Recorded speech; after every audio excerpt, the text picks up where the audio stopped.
Summer holidays సరదాగా గడుపుదామని ఉల్లాసంగా అక్కడికి వచ్చారు. ఎంతో సరదాగా ఆటలాడుకున్నారు. కానీ మృత్యువు వారి వెనకే ఉందని ఆ చిన్నారులకు తెలియలేదు. తమ తల్లిదండ్రులు, కుటుంబ సభ్యుల ప్రాణాలు తమ కళ్ల ముందే కాలి బూడిదైపోతాయని వాళ్ళు ఊహించలేదు. కానీ అదే జరిగింది. ఈ ఘోర ప్రమాదం అసలు మనకి ఏం చెప్తోంది? ఈ హత్యలకు బాధ్యులెవరు? దీనికి సమాధానం చెప్పేదెవరు? విషాదం, ఊహకందని ఘోరం. ఎవరో చేసిన తప్పుకు ఎంతో మంది జీవితాలు అగ్నికి ఆహుతైపోయాయి. సెలవు రోజు సరదాగా గడుపుదామని వెళ్లిన వాళ్లు మృత్యు కౌగిలిలోకి చేరిపోయారు. ఒక్కసారిగా పొగలు, ఆ వెంటనే దట్టమైన మంటలు. ఏం జరుగుతుందో తెలిసేలోపే గాల్లో కలిసిపోయిన ప్రాణాలు.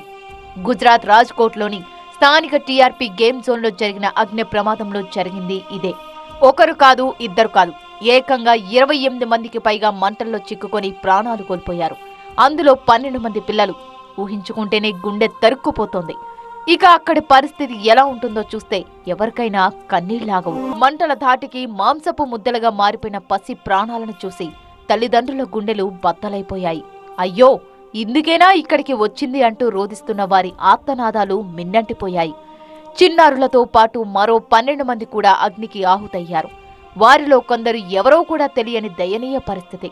గుర్తుపట్టలేనంతగా మారిపోయిన మృతదేహాల్లో తమ వాళ్లు ఉన్నారా అని బాధితులు ఉబికి వస్తున్న కన్నీళ్లతో ఎదురుచూస్తున్న దుస్థితి. మొత్తం చనిపోయిన వారి సంఖ్య 28 మంది అని అధికారులు ప్రకటించారు. మృతుల సంఖ్య ఇంకా పెరిగే అవకాశం ఉందని తెలుస్తోంది. ఆ సంఖ్య ఎంతవరకు వెళ్లొచ్చన్నది మరికొన్ని గంటలు గడిస్తే తప్ప చెప్పలేని పరిస్థితి. ఇక ప్రమాదంలో గాయపడ్డ వారి పరిస్థితి కూడా హృదయ విదారకమే. వారిలో ఎంతమంది పరిస్థితి విషమంగా ఉందన్నది తేలాల్సి ఉంది. ఇంతటి విషాదానికి కారణమేంటి? ఇది ప్రమాదమేనా? ఎవరి నిర్లక్ష్యం ఖరీదు ఈ నిండు ప్రాణాలు? ఈ హత్యకు బాధ్యులెవరు? ముక్కు పచ్చలారని చిన్నారులను బలి తీసుకుంది ఎవరు? ఏ పాపం తెలియని అమాయకులను పొట్టన పెట్టుకుంది ఎవరు? నిబంధనలు పాటించి ఉంటే, భద్రతాపరమైన చర్యలు తీసుకుంటే ఇలాంటి ప్రమాదం జరిగేదా? ఒకవేళ జరిగినా ప్రాణ నష్టం ఈ స్థాయిలో ఉండేదా? వీటికి సమాధానం చెప్పేదెవరు? ఎప్పటిలాగే సహాయక చర్యల తర్వాత ప్రమాదానికి కారణాలు తెలుస్తాయి.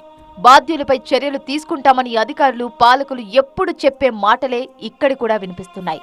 ఇంతకు మించి ఇలాంటి ఘటనల్లో బాధితులకు న్యాయం జరుగుతుందని ఆశించడం అత్యాశ అవుతుందేమో.